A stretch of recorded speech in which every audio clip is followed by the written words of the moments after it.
Assalamualaikum warahmatullahi wabarakatuh. Kali ini saya akan memaparkan tentang praktek baik pembelajaran berdiferensiasi konten yang saya lakukan di kelas 1 SD Negeri 2 Kebun Lama. Perkenalkan, nama saya Ria Amelia SPD. Saya mengajar di SD Negeri 2 Kebun Lama. Langkah awal yang saya lakukan dalam penerapan pembelajaran berdiferensiasi konten adalah saya melakukan asesmen diagnostik terhadap kemampuan awal para peserta didik saya di kelas 1 SD Negeri 2 Kebun Lama.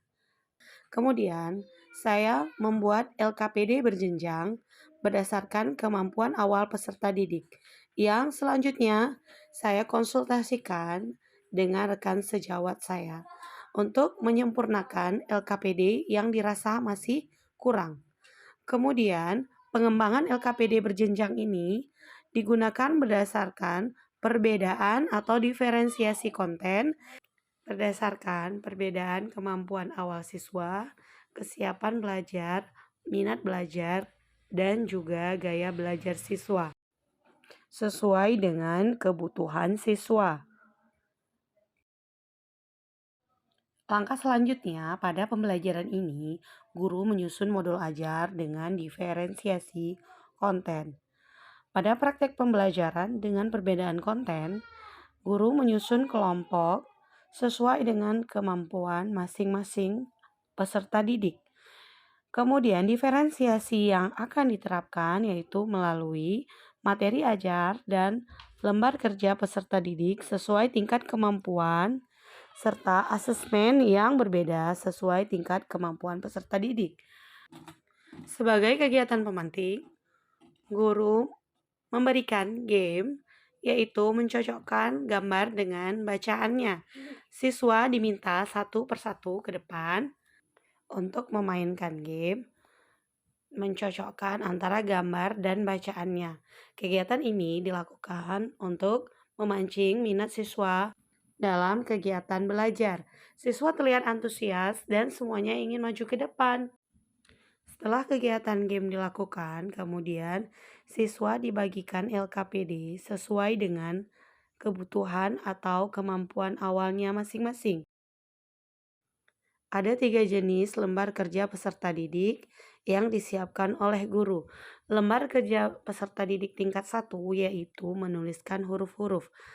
Lembar kerja peserta didik ini dibagikan kepada 2 orang siswa yang sama sekali belum mengenal huruf di kelas 1. Kemudian lembar kerja peserta didik yang kedua yaitu lembar kerja peserta didik yang berisi gambar-gambar. Kemudian peserta didik diminta untuk menuliskan bacaan dari gambar yang ada pada lembar kerja. Dan lembar kerja peserta didik tingkat ketiga yaitu lembar kerja yang berisi soal-soal yang kemudian nanti dijawab oleh siswa. Soal-soal ini sudah terdiri dari kalimat-kalimat yang cukup panjang. Lembar kerja peserta didik tingkat ketiga dibagikan kepada peserta didik yang sudah mampu membaca dan menulis, sehingga mereka bisa dengan mandiri menjawab pertanyaan-pertanyaan yang ada pada lembar kerja. Setelah membagikan LKPD, guru kemudian menerangkan materi pelajaran sesuai dengan materi masing-masing siswa. Siswa yang sama sekali belum mengenal huruf diberikan materi mengenal huruf, baik huruf konsonan maupun huruf vokal. Dan siswa yang sudah mengenal huruf tetapi belum mampu menggabungkan sehingga membentuk suku kata, maka guru mengenalkan atau melatih untuk menggabungkan 2 huruf atau lebih menjadi suatu suku kata melalui LKPD yang berisi gambar-gambar. Di situ, siswa dilatih untuk menuliskan bacaan dari gambar tersebut. Sedangkan untuk siswa yang sudah mampu membaca dengan lancar, diberikan soal-soal. Guru membimbing untuk membaca soal-soal tersebut dan membimbing menjawab pertanyaan sesuai dengan materi pelajaran Dengan perbedaan materi atau kedalaman konten ini, serta LKPD yang berbeda sesuai dengan kebutuhan siswa berdasarkan dengan kemampuan dan minat belajarnya, maka siswa yang sudah mampu membaca tidak merasa bosan untuk mengikuti pelajaran, dan siswa yang belum mengenal huruf sama sekali tidak merasa kesulitan. Apabila kita memberikan lembar kerja yang sama dalam satu kelas untuk semua peserta didik, tidak mempertimbangkan perbedaan kemampuan awal mereka, maka lembar kerja ini akan menjadi beban bagi peserta didik yang kemampuannya masih sangat kurang. Dan apabila kita memberikan lembar kerja yang terlalu mudah, akan menyebabkan peserta didik yang sudah memiliki kemampuan yang lebih tinggi merasa bosan dalam pembelajaran. Kemudian di akhir kegiatan pembelajaran, masing-masing peserta didik mempresentasikan hasil pengerjaan lembar kerjanya masing-masing di depan kelas. Hal ini akan meningkatkan kepercayaan diri peserta didik untuk menunjukkan hasil kerjanya.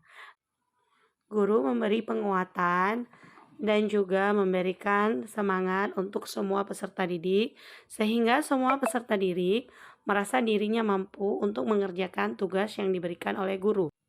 Manfaat yang dirasakan dari pembelajaran berdiferensiasi ini adalah semua peserta didik merasa bahagia dan merasa bersemangat pergi ke sekolah.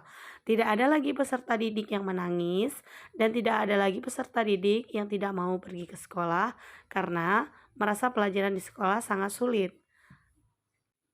Memancing atau meningkatkan minat belajar peserta didik, terutama di kelas awal, adalah sangat penting.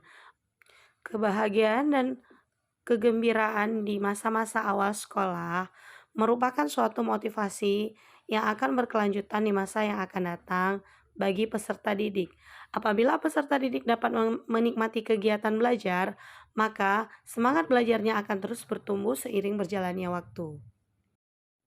Di akhir pembelajaran, guru melakukan refleksi untuk mengetahui bagaimana perasaan peserta didik saat melakukan proses belajar. Kemudian, guru memberikan penguatan. Kelompok dikumpulkan hasil lembar kerja teman-teman di kelompoknya.